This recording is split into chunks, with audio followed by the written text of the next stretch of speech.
Hello and welcome to part 3 of Breathing for Wrestling. I am Courtney from Valkyrie Martial Arts, and for this video we're going to be talking about how and when to breathe actually during a fight instead of just when you're hanging out. So to start off with, before the match begins, you want to do a few nice, long, slow in, slow out. Calm yourself, calm your brain, let everything relax. In and out. Everything is full of oxygen. When you're in the middle of a fight, if you're standing or if you're the person on top and not being crushed, you generally want to go for quick breaths in and slow breaths out. Try to hit a ratio of a count of 1 in and 2 out. Roughly, it's of course going to change depending on what you're doing, but keeping it steady and quick in, slowish out will help keep your mind still running, everything engaged, all your breath still full of oxygen, or even your blood still full of oxygen.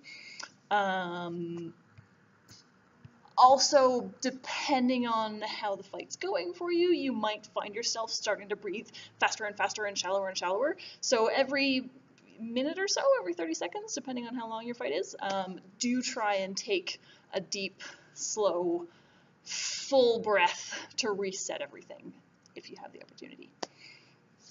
If you're on the bottom, it sucks. It's really hard to breathe. So you want to go for as quick and as deep in as you possibly can.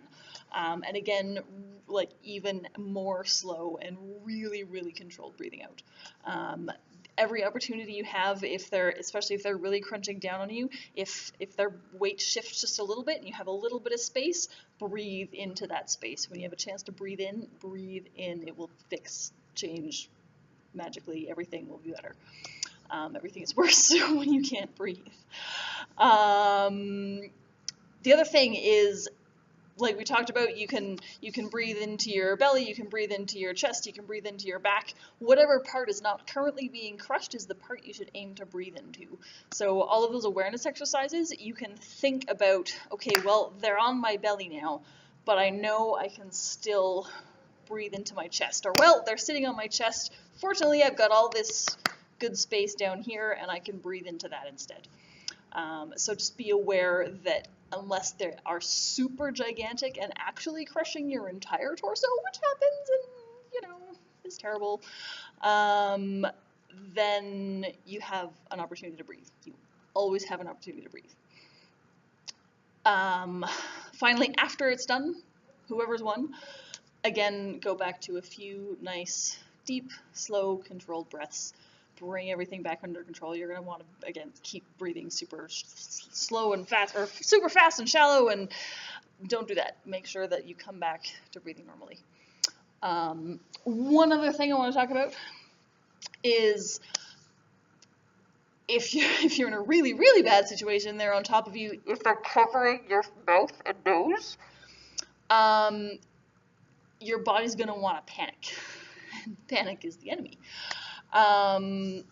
One thing you can do to help not panic is let your lungs and your diaphragm keep going. Even if you can't have breath going in and out, you can breathe into your cheeks like a bagpipe.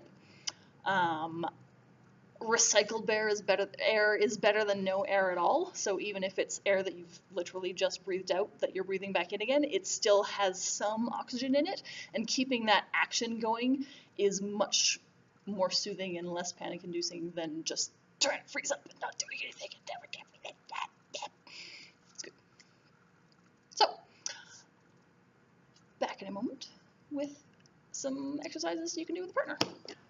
My friend here, who is totally a real person and not a punching bag at all, is going to help me out by sitting on my abdomen.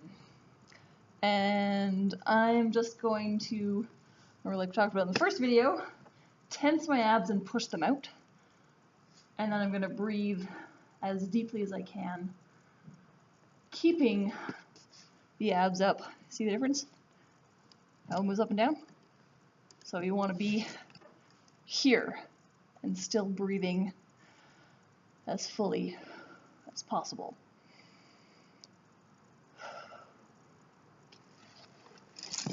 That's number one.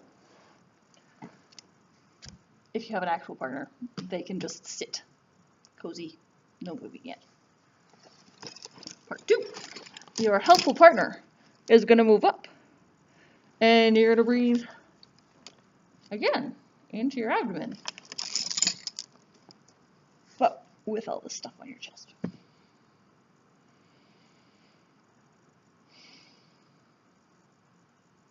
If they're only on top, think about breathing into your belly and into your sides, because that is going to cheat just a little bit more air.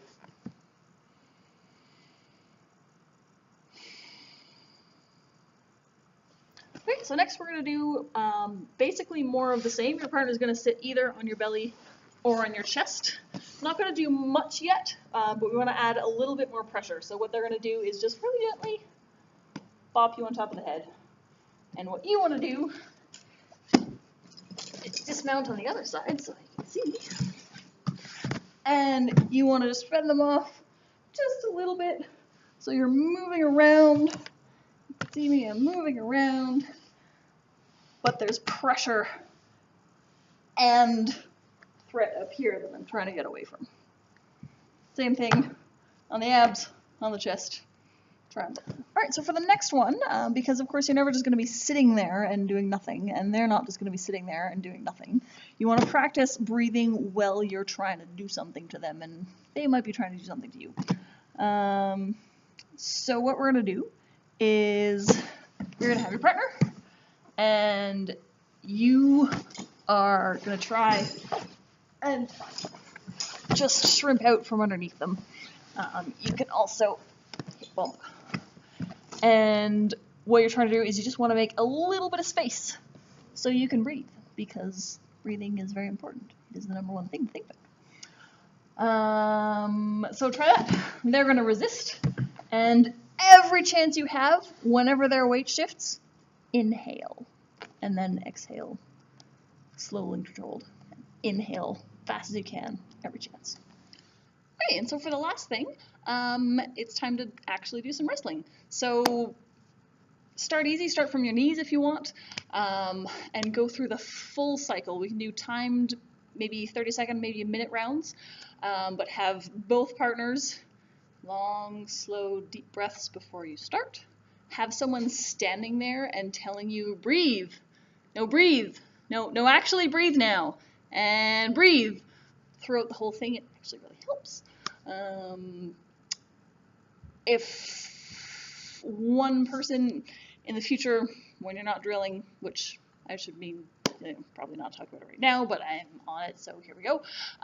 If in the future you're drilling with a partner and they're like actually your partner and it's just drilling and you need to help them because they're actually your friend and not your mortal enemy, and you realize you're breathing and they're not, even just a little subtle, I'm going to breathe really loud now, or really obvious breath in, breath out, is sometimes just enough to tweak in their mind that, wait a minute, I'm not breathing. Maybe I should be breathing. And then they'll breathe and it's all good. Or you can just say, hey, breathe! And, that works too. So try it out. Try the whole cycle. Long, slow breaths. Fight, fight, fight. Count of 1 in, 2 out. Rough ratio. And then when you're done, long, slow, in and out again. Get breathing back under control. Have fun. That's all I got.